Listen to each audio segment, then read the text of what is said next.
Welcome to the 80-20 Baseball Podcast. Strike!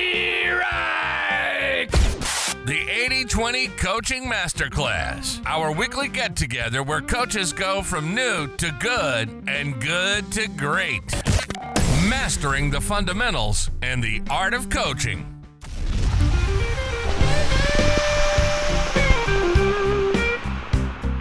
Welcome, coaches, players, parents. Welcome to this week's get-together. Coach Bo here. We have our top 5 coaching posts of the month, and we have part 1 of our interview with Travis Mulcahy, the founder, the builder of Mylog, a fantastic baseball journaling app for players. First, let's dive into the top 5 coaching posts of the month as seen on X. The top 5 coaching posts of the month.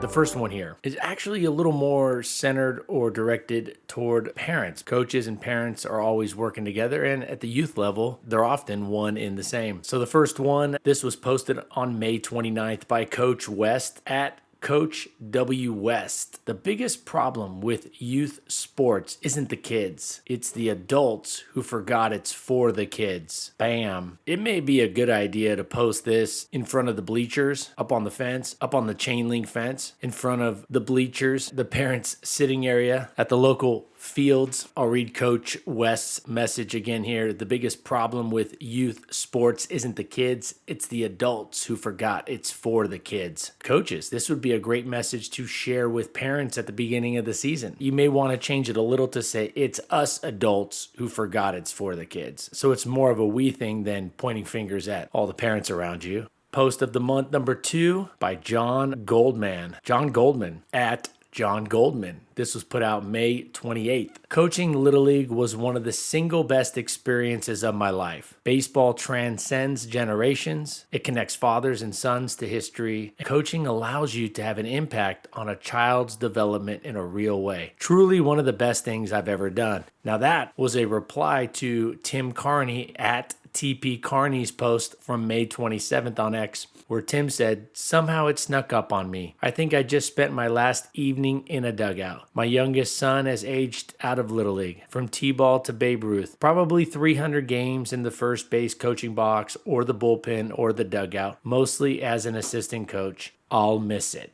Very heartwarming messages there. Like Coach Goldman said, truly one of the best things he's ever done. One of the single best experiences of his life. I've said for years on this podcast, out of all the things at the end of the road, when we're looking back, when we're sitting there at 85, 95, 105, our number's about to be called, one of the top things we will be able to hang our hat on, one of the things we will be able to look back and feel the best about doing, will be coaching our kids' team. No doubt about it. Now, a more strategic X post by Jermaine Curtis, former Major League player Jermaine Curtis. At Jermaine Curtis, he posted this May 27th. He said, "A parent asked me, my son crushes higher velocity, but against slower pitching, he keeps hitting balls off the end of the bat." The rest of the post, he lays out some things that worked for him, some timing trigger stuff, and you can check it out at Jermaine Curtis on X. You can look on his profile, you'll see the whole. It's a pretty long post. One of the best things we can do at the youth level, that is a team-wide adjustment. I'm a big fan, a big believer in trying to do team-wide adjustments with how we set up drills, how we coach up the team. It inherently scales better. That doesn't always work, of course, because players are individuals and there will be different needs for the different players, of course. But if we see team-wide issues, I think it's best to scale up how we coach them by doing something like this. During batting practice, we should not be throwing the same speed the entire batting practice. Does that mean you have to throw breaking balls and changeups? If you can, great. If you're at the 8-year-old, 9-year-old level, that's not necessary, but it's not a bad idea to start throwing a few breakers from time to time, especially to those better hitters that are making good contact against the fastball already. But at a minimum, we should be throwing fastballs at different velocities. Another thing to do, like when you're doing toss, when you're tossing, short toss to hitters, mix it up. Throw a couple floaters in there from time to time. Have some fun with it. It may look a little silly, but it'll teach players to be able to sit back. About 30 years ago, I was playing in the Southern California championship game at Dodger Stadium, and the pitcher for the other team topped out at about 73 miles an hour. This was the Division One championship game. Division One in California is the highest level. I know it's backwards for most other states. It was the D1 championship game, the primetime game at Dodger Stadium, and this pitcher shut us down. Jordan Olson went on to play at USC. I think his record that year was like 13-1 with like a .8 ERA. Back with the -5 rocket launcher bats, the reflexes. He threw strikes and he threw so slow that hitters just didn't adjust. His breaking ball was 60 miles an hour. So everybody gets timed up for the 85 mile an hour fastball, and he throws 70 or 60. And years later, I did ask my high school coaches why we didn't throw batting practice, knowing he was going to be the starter. It wasn't a surprise. Why we didn't throw batting practice. We had some soft throwing lefties. Why didn't those guys throw batting practice? At least a round or two leading up to the game. The timing, the timing trigger, it's so important. Start at a young age, it'll be much better. Adaptability, malleability with timing. All right. Post number 4 by Steve Tremblay at Tremblay Baseball. He put this out on May 25th. He said, I coached 6 games this weekend with our 15U and our 17U teams. No trash talk. No bat flips directed at opponents. No showing people up. Love it. 6 games, 42 innings, no trash talk, no bat flips at opponents, no showing people up. I lose so much respect for coaches that can't control their team. Energy and bouncing around, I'm fine with that. But if your team trash talks and you don't control it, if your team bat flips at opponents, if your team's showing up or chirping all the time at the other team, I mean, on a fundamental level, how are you getting better with your game if all you're doing is focusing on the other team? If anything, the really good players, they just level it up when that stuff comes their way. You're just adding fuel to their fire. So, great post. And the last one is actually by an educator, but I thought it really holds true for coaches, by Brian Tolentino at Tolentino Teach. Now, I'm going to substitute out the word students for players.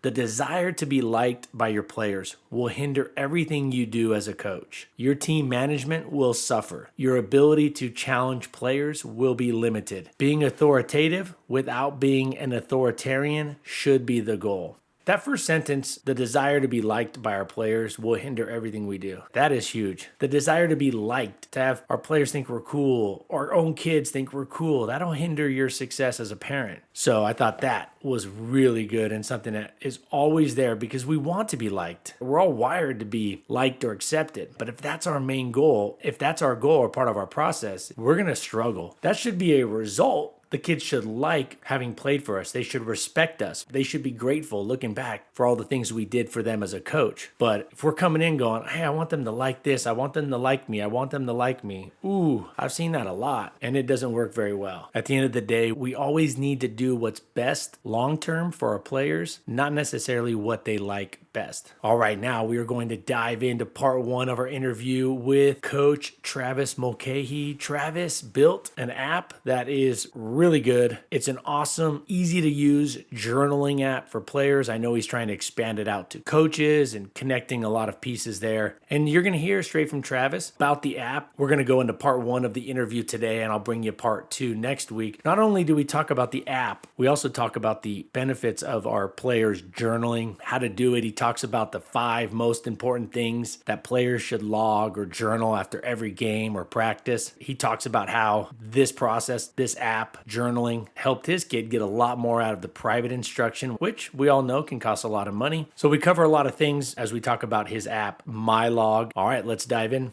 All right, listeners, I'm pumped to be here today with Travis Mulcahy. I am excited for this conversation. I think there's a lot to take away from this. And with that said, Travis, how are you doing? I'm good. How about yourself? I'm doing great. Hey, thanks for coming on. And I know we've been talking for a few months now, and I'm excited about what you got going on and what you're going to share today and spread the message, what you're building. With that said, maybe you could start and give the listeners a synopsis of your backstory and what's led you to where you're at now, and tell us about what you're currently doing in the baseball world. Yeah, for sure. So I guess this all started maybe 5 years ago when my son was probably 11, 12, just before going to middle school. And we were going to lessons. He's maybe retaining maybe 1 or 2 things from the hitting instructor, and they're not cheap. So in my mind, I'm like, how are we going to fix this? So I ended up creating a book, like an actually page turning book. It was good for about a year. And it was about time when he got his phone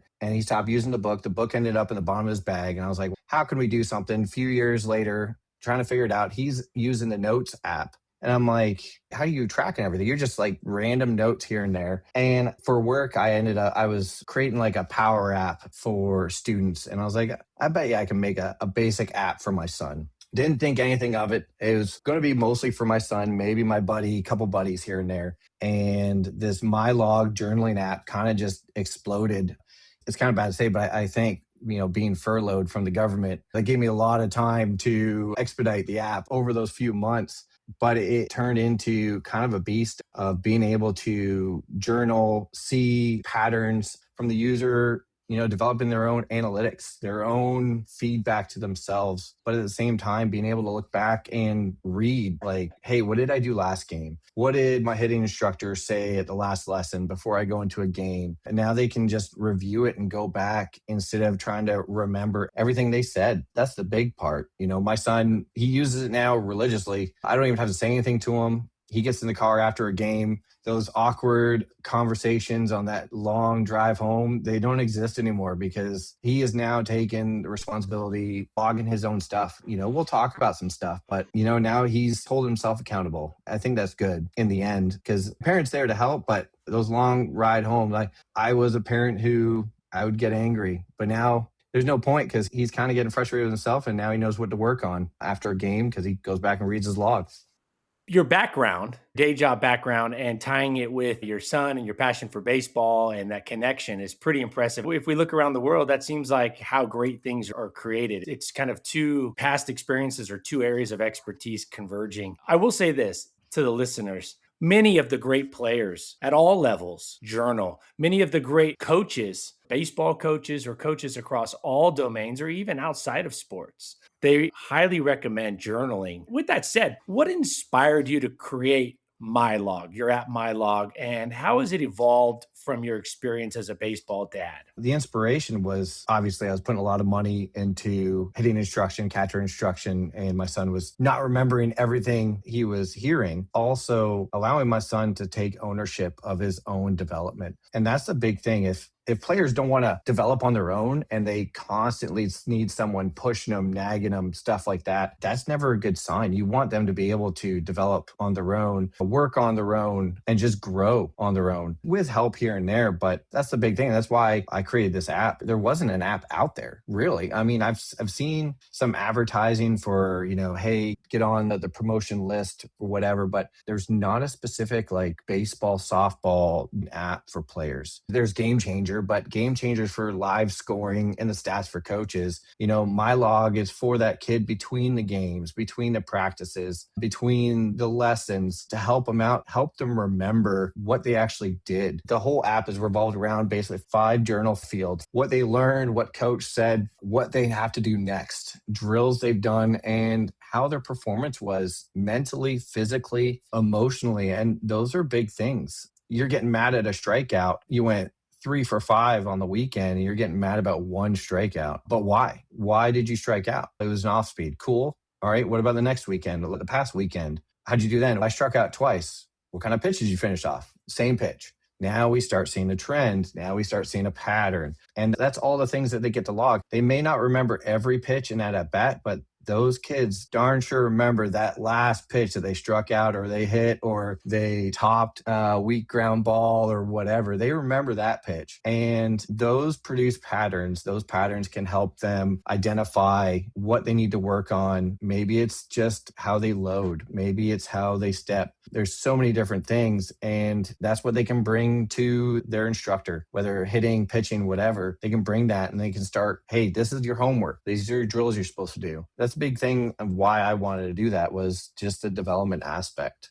I love when I hear you say patterns instead of overcorrecting on one bad at bat, maybe even one bad game. But your app that you've built out, it allows for players to easily and coaches and parents to seamlessly identify patterns. I know you've built in the newer versions, you're making that even easier to see patterns. One thing I just kind of thought of also when it comes to journaling after, like you said, your son had a, like say a bad, maybe had an at bat that he was kind of focused, like all players, they kind of we hyper focus on mistakes. And sometimes sometimes we don't process maybe a bad outing or a bad game that well. I think writing it down and getting it off of our chest, I think this is something that could really be a good mental benefit for players. I feel like it gives them a lot more control and clarity and confidence. I heard something recently from somebody who said, "Hey, if you're having a struggle with somebody, write a letter to them because it'll help you get clarity." And I know that's a little different, of course, but if you had a game you struggle at, writing it down gives you clarity, and I think gives you confidence knowing that you probably have a better plan or something just to kind of get it off your chest and maybe be able to let go of it a little bit too. Like in college, there was Ken Revisa, who was considered by many like the godfather of baseball psychology and the mental game. And Ken would put a little fake toilet in the dugout. And whenever you'd have a bad inning or a bad at bat, we'd go over and flush the toilet. And it was like flushing it away. A little side benefit of your app. And that's the big thing is, I did get feedback from some people, and I can't think of her name off the top of my head, but she owns a sports mental awareness or something to do with the mental side of sports coaching, helping them coach mentally. And she gave me some good feedback about how are they feeling, things like that. Like kids don't know how to verbalize it, but when you have them like write it down, and it's like you just said, they're writing a letter to themselves. For my son, Gage, he's writing a letter to future Gage. Hey, this is what you got to remember. This is how you felt on that play or whatever. That mental aspect is huge. I know we talk about the mental awareness and stuff of people, but I don't think we take it as seriously as we should. And a lot of players, they don't want to talk about their errors or anything like that, but there's nothing wrong. And I hate to say it, but it's like people get so crazy about baseball that is a game of failure. My son, I think he went 1 for 6 this weekend. Oh wait, what'd you learn, dude? Like, cool, move on. That's the past game. We just got to move on. And what'd you learn? What are things you have to work on? And it just gets better from there. The more you talk about it, journal it, see the patterns. And I've told him before, now we have something to go to your hitting instructor with. That's really what it is. Now we can go there and see what we can work on. 100%. Yeah, I don't think anybody's ever looked back and said they regretted journaling too much. I want you to clarify for the listeners, your app is designed for baseball players, but also for coaches, instructors.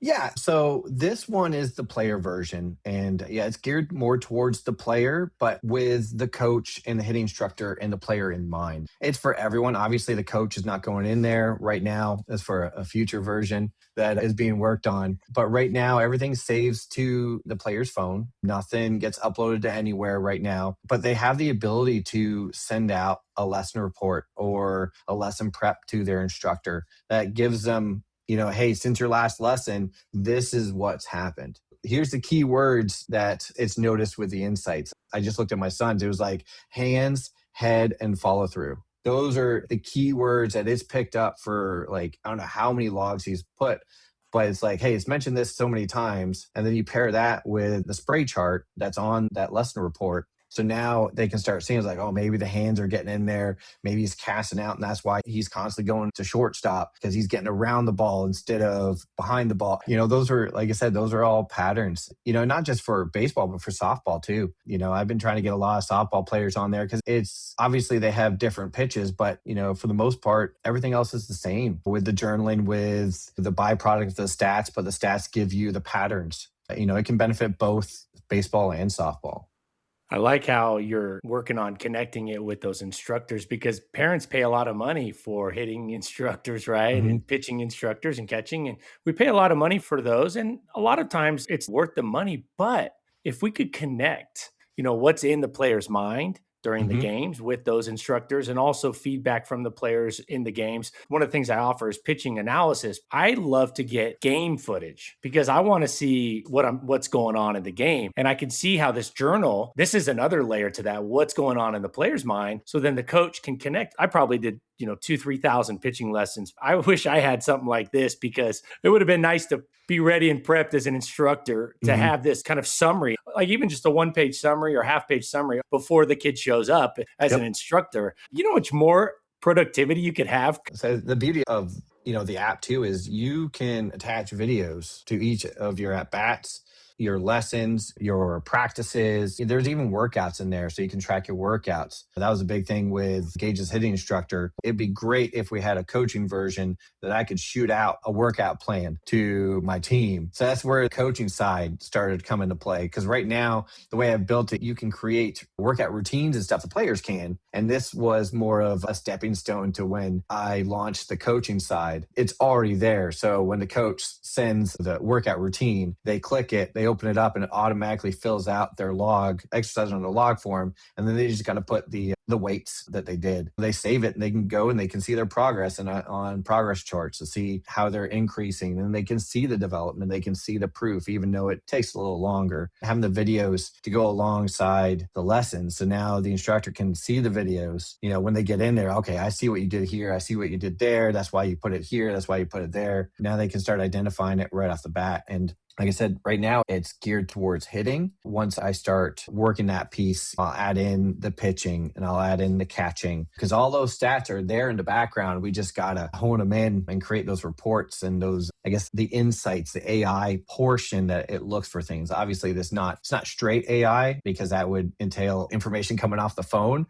but it's the own internal prompts I put in there for it to look for keywords or, hey, they've used this word multiple times or phrases or things like that. So with this app, I wanted a one-time fee and would make it a subscription, and everyone already has too many subscriptions as is. So for the player part, that's the one-time fee and the internal AI stuff on their phone. The coaching one, we're still trying to figure out on that whole thing because that's dealing with cloud-based services when you're trying to send lesson reports to another phone and communicating like that. So it's coming, and I think it'll be good, like you said, as a pitching instructor, knowing beforehand the individual that you're getting and what you need to work on. I do want the listeners to know that, Travis, your app, as it is now, we've talked about some things that you're working on, but as it is now, it is awesome. That's all kind of icing on the cake. And I've gone through the whole thing. I even tested it out. How it's built out right now would benefit every single player just as it is now. Speaking of a common user, for a young player that is starting out with your app, what are the most important things they should log in the Mylog app after every game or practice? The big things are the spray chart and, the pitch that they finished on that hit, that strikeout. Those are the biggest things. Like I said, right now it's geared towards the hitting instructor, and that feedback's huge, whether it was a weak ground ball. And on the spray chart, it's actually an empty circle. For a weak ground ball, a hard ground ball is a full circle. And then you have a right side up triangle is a fly ball, and upside down triangle is a pop fly. But knowing where they are. And I use Game Changer. I was a Game Changer guy for years for my son's teams. I was also one of the beta testers for Game Changer like 6 years ago when they were doing all the live streaming and stuff. People would just they wouldn't actually drag the ball or the player to where they hit it. So the spray charts were kind of off. The one thing I noticed is every kid knows exactly where they hit the ball. That's a given. They know weak blooper over the shortstop or, a lazy ground ball to third base or whatever. They know where it is. And that's one of the key points right now is the spray chart. And it saves it for the whole season, however you have it set up, because you can set it up for seasons. You can set it up for here's a date range. In the lesson report, you can set it up since my last session. This is how I've hit. This is where I've hit it. That's a big one. But also what they learned, not what coach said, but what they learned, what they took from it. One of those things they have to actually look inside themselves and what did I learn? And then next is what coach said. What did coach say in the meeting after the game or after the practice or after the lesson? What did coach say? Gage's coach, hitting coach, he's all about hey, let's get your phone out and take notes. Take notes. That's the big thing. And then here's your homework. All right, now your homework, when you log in next time and you're doing your individual skills, now I'm going to review what my hitting instructor said. Now I'm going to add those drills to my individual skill log and start tracking that. I think those are the big things, but really it's the 5 journal fields. What you learn, what coach said, what do you got to do next, what drills do you have to do, and performance. How'd you perform? And for those listeners right now, it's very easy to use. It's clear that when it was built, he knows players aren't going to sit down for an hour and fill this out. It's very easy and quick to use. If a player wants to be quick with it, they can be quick with it. And if they want to get more detailed, they clearly can get more detailed. I think there might be some listeners going, gosh, Coach Bo, gosh, Coach Travis, this sounds great, but my kid's not going to spend 45 minutes. It doesn't need to be that. That's kind of my takeaway. I want to go back to two things that you just said that kind of piqued my interest there. I hear the phrase, it's not winning and losing, it's winning and learning. Mhm. And okay, great. I think we all like, yeah, that sounds great. But what does that actually look like? And is learning just this abstract idea, or did we actually write something down, and did we make it more of a concrete learning than something that was like just a quick in and out thought after the game or during the post game talks? Putting that learning into concrete starts with writing it down and getting it on record. And also along those lines, you said when you're filling it out, there's the option like, what did the coach say? Or what is the coach saying? This is so valuable because I know listeners, you think about when you're trying to learn or remember somebody's name, they teach you to say the name as you're walking away, like, hey, nice to meet you, Travis, or have a great day, Travis. You hear the name at the beginning of the conversation, but you don't remember it 5 minutes later. But by saying it on the back end or writing the name down, I actually have a name app. I very rarely, if I type the name in, okay, if I say their name when I meet them, nice to meet you, Travis. After the 5 minute conversation, when I leave, hey, nice meeting you again, Travis. Later, before I forget, I'll write the name, I'll type it into my app and a little detail. So this is just one part of the app that's so awesome is it kind of challenges kids to write down what they learned and solidify that learning. And if I'm a coach, that's music to my ears. Oh, for sure. And you're just talking about, whether it's, 5 minutes, 10 minutes. I think it takes my son now. He's been there since day one when it was just one log. Now it's full blown, but I think maybe under 5 minutes as a 15-year-old, because, everything is touch and go. When you're at bats, it's drop downs. What's the result? What's this? What's that? And then with the spray chart, it's a picture come up. You just touch the picture and where it is. And it does all that for you because you've already said, hey, the event was a ground ball. And then was it weak or hard? It's asking you the questions. And then you can add your own notes if you want to each at bat. You can upload a video. I think really the longest part is just uploading a video, and that's a couple seconds. That's the huge part. And then the narrative, like how detailed do you want to get? My son kind of just puts in bullet points. He doesn't do full-fledged narrative. It's just that, like, how you feeling? My hands weren't there. Or, I cast it out. It's just different things for him to cue now going forward. Like I say, you can put as much detail in or not. And this is where it's on the player to decide how in-depth they want to go, how detailed, how much development they're looking to get, and how responsible, accountable do they want to hold themselves. Not only is that for baseball, I always tie it to life. And in life, taking notes. I take notes every day for my job. When I was in the military, it was constant taking notes. I didn't forget anything because, with the military, that was life or death. If you miss something here, it's not as detrimental, but it's still a journey to make them better people in life and more prepared for life too. And it's not just baseball, it's going forward. I see it in my day job. Kids don't know how to take notes. The students, 18, 19, 20-year-old Coast Guard students, have no clue how to take notes. That's my background, is design development for Coast Guard curriculum. And I kind of brought that into the aspect too. Like if we could start teaching them how to take notes, even just the basics, this is also helping them in life, not just for baseball. But at this current time, it is for baseball. So.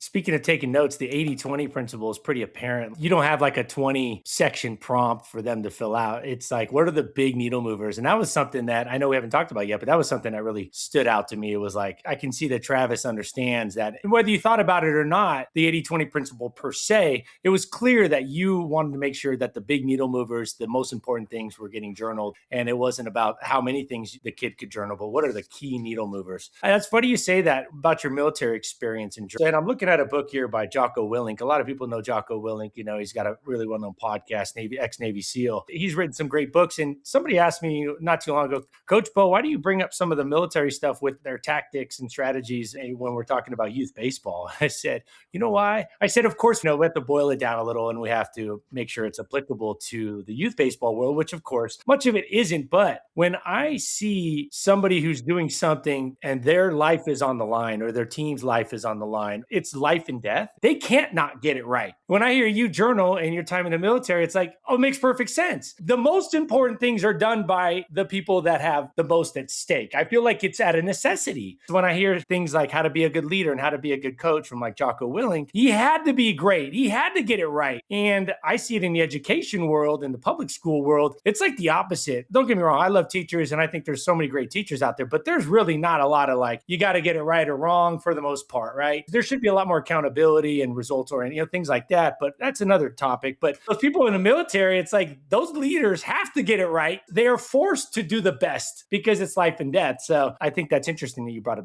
along those lines. Yeah, it's one of those things that's overlooked. I still have some of my old notebooks from the military that I can go back and read. Jogs the memory of that deployment or here or there. Like I said, that journaling is huge. Takes a little discipline, but when I tried to make it as straightforward and easy as I could, just for the user, the player, to not have to spend more than 5 minutes doing it, especially like I said, that hour-long drive home, that's now 55 minutes of talking about whatever else other than baseball, because the kid probably just blasted himself or herself in that app. I know my son did this weekend. He went hard on himself. Now, what's the parent for? To be there if they need them. But now let's change gears and talk about something else other than baseball, because, hey, you just journaled it. You're good. You vented. Now let's move on and learn from what happened. That's it. All right, that wraps up part 1 of our interview with Travis Mulcahy. Really cool story. He builds curriculum for the Coast Guard, former military member, and like many of you, he's a dad in the trenches, in the youth baseball trenches. So he combined the two, and I think has created a very valuable app resource. You can find out more about it at mylogapp.app, or you can find it on the iOS App Store. You can follow on Instagram, X, Facebook at mylogapp, and Android is still in beta. I mentioned this a while back. Interestingly enough, Android makes you jump through a lot more hoops than Apple, which I thought would be the other way around. But nevertheless, Mylog app, definitely worth it. Speaking of a resource that's really good, Coach Sarancic just released his new book called The Ride Home. Coach Sarancic, he writes for all the big coaching publications, been in coaching for over 40 years. He's been interviewed on this podcast more than anybody else, just a wealth of knowledge. I got a copy, I'm looking at it right now. Beautiful cover to this book, by the way. The Ride Home by Adam Sarancic. You can get it on Amazon, you can get it on his website, Coaching Champions for Life. What a great book, and it ties in with that journaling part. So it gives you as a parent, as a coach, a blueprint, the post-game blueprint,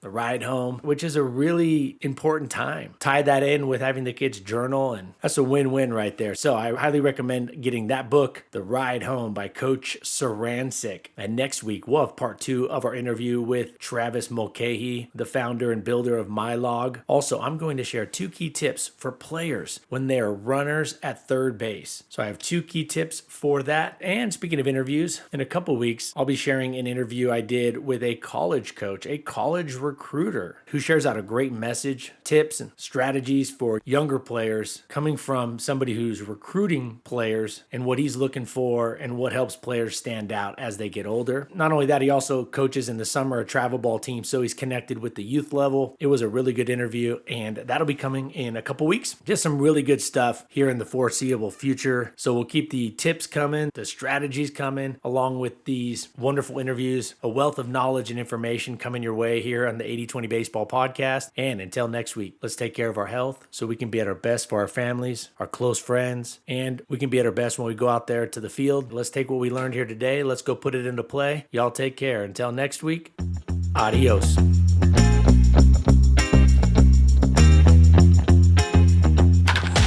This has been the 80/20 Baseball Podcast, the 80/20 Baseball Masterclass. We got this. Now, let's take the field.